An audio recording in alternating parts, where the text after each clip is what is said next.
Bismillahirrahmanirrahim. Assalamualaikum warahmatullahi wabarakatuh. Alhamdulillah, bertemu lagi kita dalam siri-siri video perkongsian saya berkenaan dengan harta pusaka. InsyaAllah hari ini saya nak berkongsi dengan sahabat-sahabat semua berkenaan dengan cara pewarisan harta pusaka, yang mana waris si mati ini adalah semuanya perempuan. Kita ambil contoh si mati ni. Si mati meninggalkan ibu, kemudian isteri, kemudian anak perempuan, cucu perempuan, daripada anak lelaki yang meninggal awal, kemudian adik-beradik seibu sebapa perempuan. Jadi mereka ini semua ada hak faraid, ada hak pusaka ke atas harta si mati. Contoh harta si mati adalah sebuah rumah, 100% rumah ini namanya adalah si mati.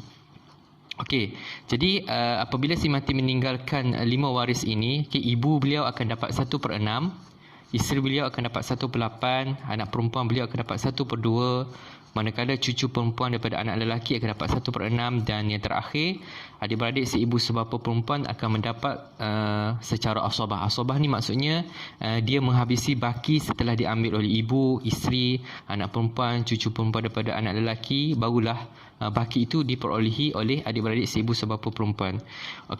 Setelah kita buat pengiraan, akhirnya ibu akan dapat 4/24, kemudian isteri akan dapat 3/24, anak perempuan akan dapat 12/24, kemudian cucu perempuan akan dapat 4/24, dan yang terakhir adalah adik-beradik seibu sebapa perempuan akan dapat 1/24. Jadi setelah dibuat pengiraan sebegini, jadi waris-waris semua dah maklum akan hak asal faraid mereka, portion asal faraid mereka. Jadi mereka telah muafakat dan telah sepakat untuk membahagikan harta ta'ali si mati, iaitu rumah ini, kepada isteri si mati. Jadi mereka telah menolak hak mereka dengan bayaran.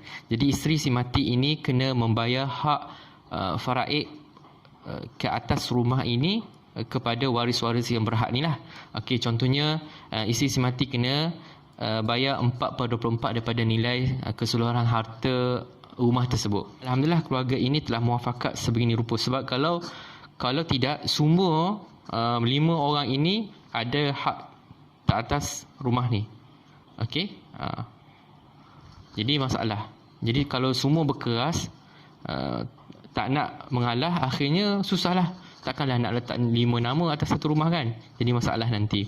Itu satu. Kemudian isteri si mati ini, di mana dia nak memperolehi duit sebanyak tersebut untuk membayar hak-hak yang diperolehi oleh waris ini terhadap rumah ini. Contohnya kan, isteri nak ambil kat mana? 4/24 ini daripada nilai ini, katakanlah 350,000. Banyak juga jadi di mana isteri tersebut nak ambil duit tersebut? Melainkan nego lah, berbincang-berbincang, mungkin bayar sikit-sikit ataupun terserahlah macam mana waris tersebut. Sebab itulah pentingnya di dalam penyelesaian pentadbiran pengusaha harta pusaka ini adalah kerjasama di kalangan waris. Mungkin ahli waris ini boleh menangguhkan kepada isteri si mati supaya bayar sikit-sikit. Contohnya lah, adik-adik seibu sebapa perempuan ni bagi tahu isteri bahawasanya boleh bayar sikit-sikit 1/24 daripada nilai keseluruhan yang dia dapat.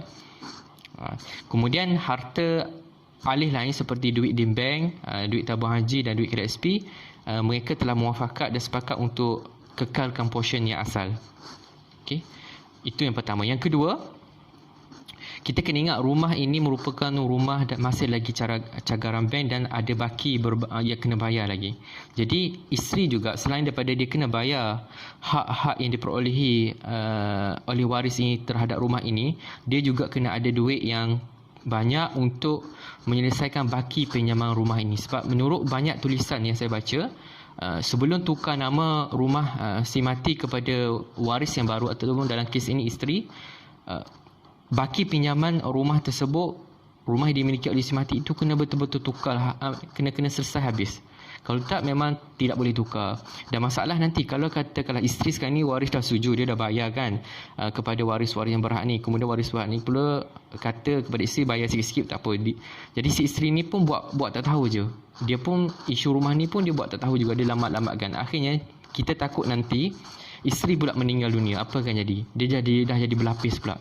Jadi kita tak nak berlaku macam tu. Jadi mahu ataupun tak, isteri si mati ini dengan kena segera untuk tukar nama kepada nama beliau. Okey, di sini perlunya ada satu cash yang segera yang banyak. Okey, cash itu biasanya diperolehi melalui kita ataupun si mati menyumbang di dalam takaful. Okey, ini penting sebab paling sedikit pun manfaat takaful akan dapat 250k. Okey, jadi dengan hibah takaful 250k ni, isteri insya-Allah dia dapat bayarlah baki pinjaman rumah ini, kemudian dia dapat bayar hak-hak faraid waris yang berhak ke atas rumah ini. Cuma kita kena ingat apabila dibuat hibah takaful, terserah kepada isteri inilah nak bayar hutang si mati ataupun tak. Dan saya yakin untuk kes macam ni dia akan bayarlah sebab dia nak dapatkan rumah ini. Okey, tetapi untuk hutang-hutang lain macam mana? Jadi sebab itulah pampasan ataupun manfaat takaful ini juga kita kena buat ikatan dengan trustee, ikatan amanah, supaya duit ini digunakan sebaik mungkin untuk menyelesaikan hutang dahulu.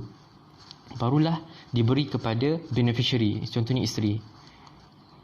Kalau tak, berisikolah, kemungkinan dia akan bayar untuk yang dia nak je lah, rumah ni. Tetapi bagaimanakah hutang si mati yang lain? Itu pertama.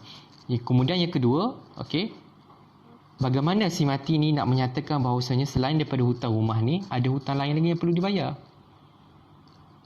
Dalam kes ni adalah kes kematian tanpa wisayah, tanpa wasiat wisayah. Tanpa wasiat wisayah maksudnya daripada A to Z, isteri ini kena selesaikan. Maksudnya isteri ini kena pergi berjawab pusaka kecil, kena isi borang A, kemudian kena selesaikan pembayaran hutang bank rumah ini. Jadi dia kena settlekan satu-satu. Jadi isunya, mampu tak isteri ini untuk selesaikan A to Z? Sedangkan untuk berurusan di bank, untuk urusan di berjawab pusaka kecil, ini memerlukan kita pergi pada hari bekerja 8 hingga 5 petang. Jadi kalau isteri ini bekerja, macam mana dia nak pergi kan? Itu satu. Lagi satu, katakanlah isteri tidak bekerja, boleh tak dia nak uruskan A to Z ini? Masalah nanti. Dahlah duit manfaat takaful dia tak ada, contoh kan? Kalau ada, alhamdulillah. Jadi banyak perkiraan-perkiraan yang kita kena fikirkan setelah kita merancang harta pusaka. Kita rancang ni maksudnya kita dah tahu waris masing-masing dan kita dah tahu berapa hak mereka. Kita rancang ni bukan kita nak menafikan hak mereka, tetapi kita nak pastikan si mati, waris-waris ini dapat dengan harta yang kita tinggal ini, mereka dapat dengan segera dan tanpa mereka susah payah kan. Okey, dan ini sebenarnya membantu kita untuk mendapat sedekah jariah, pahala sedekah jariah juga. Okey.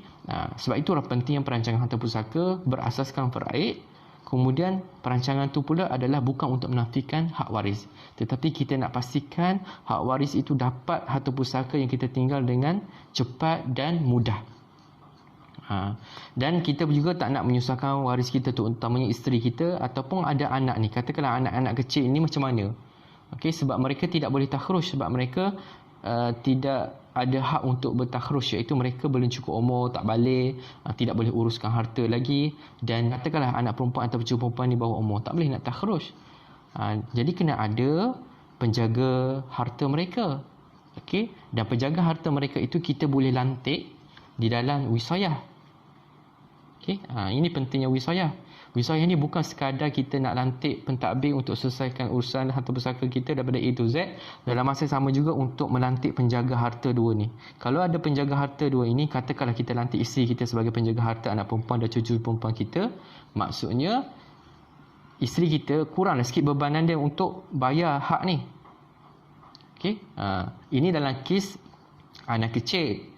Anak tu masih lagi bawah umur, tetapi dalam kes yang saya cerita tadi adalah mereka ni sudah dewasa, sebab tu mereka takhruj.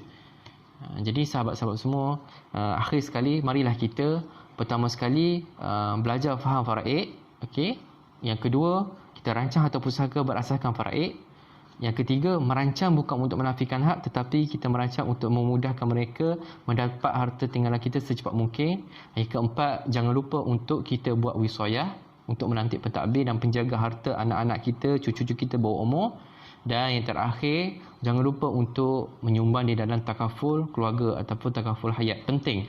Okey, ini penting sebab Tanpa ini, saya ingat susah untuk menyelesaikan urusan pentadbiran harta pusaka ni. Kesian waris nanti. Jadi, Assalamualaikum warahmatullahi wabarakatuh.